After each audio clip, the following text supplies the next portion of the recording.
3 September 2026. Tapi nanti di Agustus gue bikinin preskon lah supaya kita bisa artisnya semua dan lain-lain. Kok rame Gunung Kawi kemarin gimana podcast? Gunung Kawi kemarin gue bikin podcast itu sebenarnya karena gue mendapat banyak sekali laporan dari teman-teman atau warga di sekitaran Gunung Kawi. Di mana Gunung Kawi itu kesannya tempat yang buruk, padahal sebenarnya tidak semua area ada tuh yang namanya pesugihan-pesugihan. Memang ada di beberapa titik, tapi itu kan kerjaan oknum saja.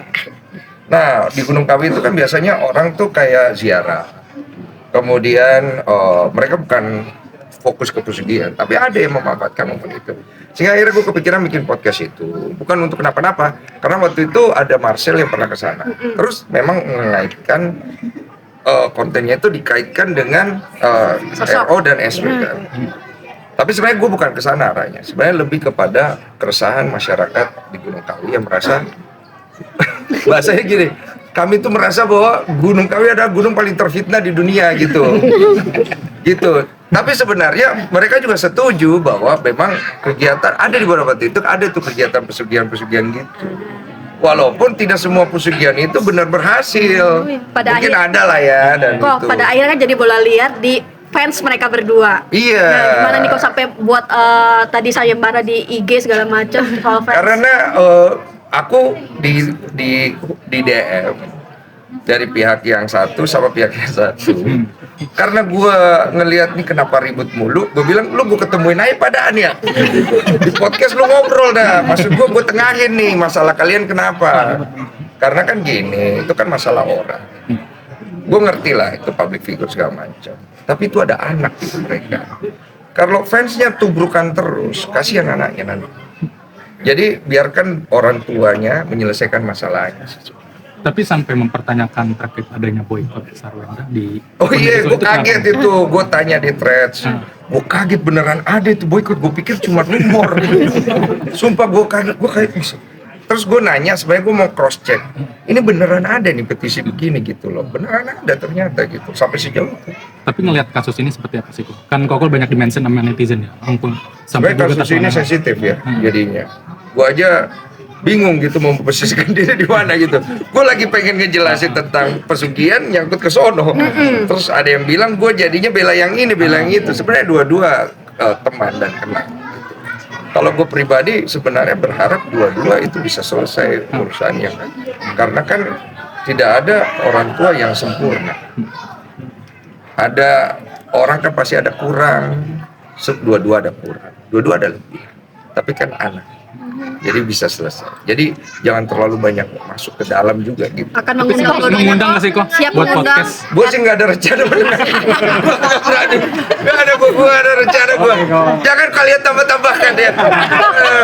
Sedikit dong kok menanggapi soal ini lagi marak lagi kasus dari Vicky Prasetyo, banyak korban baru lagi. Gladiator lah ya, gladiator nih. Iya, kemarin ada Kalau itu boleh ada di tengah. Ruben mengajukan hak asuh anak kali ini sidang perdana. Apa tuh? Ruben mengajukan hak asuh anak. Kenapa? Dari urusan orang jagoin yo. maksudnya gimana kok kan Sebagai support. Saya berharap masalah yang dialami oleh RO dan SW bisa segera selesai supaya mereka bisa kembali ke kegiatan mereka masing-masing. Karena biar bagaimanapun mereka orang tua, mereka punya anak dan pastinya anaknya itu akan mendapatkan dampak. Saya berharap mereka bisa segera menyelesaikan masalahnya, mereka bisa berdamai, bisa menemukan jalan masing-masing. Itu saya doakan. Kok dikit kok soal film Baby Udon sendiri. Soal yang jadi kan ada korban yang kemarin juga Fang nikah siri tapi tidak dinafkahi, lalu ada yang kemarin kerugian sekitar 5 miliar belum dibayarkan. Ini gimana nih kok? Nah itu netizen gue baca komentarnya, bener juga kata netizen. Kayak nggak tahu Vicky aja katanya. Oh kalau ini dukung netizen ya, kalau yang tadi gimana? Jadi sebenarnya gue juga bingung tuh sama Vicky itu, nggak tahu lah. Nanti kalau dia hubungin lah, karena gini untuk kasus-kasus kayak gitu, gue tuh biasanya tidak menghubungi. Kalau orang yang menghubungi, baru kita coba respon. Kenapa? Karena kita nggak mau salah langkah sebenarnya. Takut gue nanti jadinya gue terlalu gini loh. Gue tahu gue bikin konten tuh cari cuan.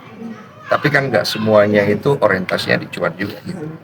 Kalau ibaratnya gue mungkin punya tujuan untuk membantu, tapi kan orang pikirnya oh, cuan. Jadi gue juga jadi serba salah. Karena banyak kasus-kasus yang gue angkat ke permukaan itu sebenarnya gue bukan hanya nggak cuan karena dia dolar kuning, juga gue dapat teguran dari YouTube karena terlalu sensitif, apalagi bawa-bawa anak. Tapi demi tujuan untuk membantu atau mencari keadilan, kadang-kadang gue ambil resiko. Jadi gue juga harus tahu menempatkan diri lah, jangan sampai gue salah langkah. Mungkin ada pesan nggak sih kok buat Vicky sendiri biar Vicky, dari korban-korban Vicky lagi? smart. Semangat memperbaiki semuanya. Nomor ya, Bang. Iya.